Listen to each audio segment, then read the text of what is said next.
Yan po, ayan na. Hello guys, isang pinagpalang umaga po sa buhay ng lahat. Nandito po sa libreng ulam kumain. Itong ating kinainan, ating followers. Kanya, eri po tayo. Dito lamang po ito sa may Santo Domingo, Nueva Ecija. Malatapat lang po siya ng Wilting. Ayan.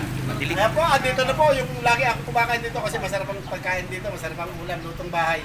At eri po, kung sila nakapalaw, yung aking ipinangako na 1 kilo na libreng ulam, akin pong tinutupad. Eri po, kung sila yung followers, ibibigay ko po yung aking ipinangako. Ayan po.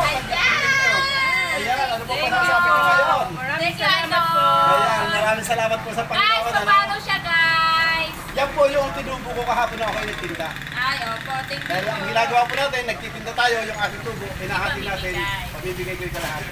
Kaya tuloy-tuloy lang po sa libreng ulam. At ang maganda po nito, binabalita ko sa inyo yung ating sponsor. Hindi na pwede magbigay kasi siya po ay kumakandidato.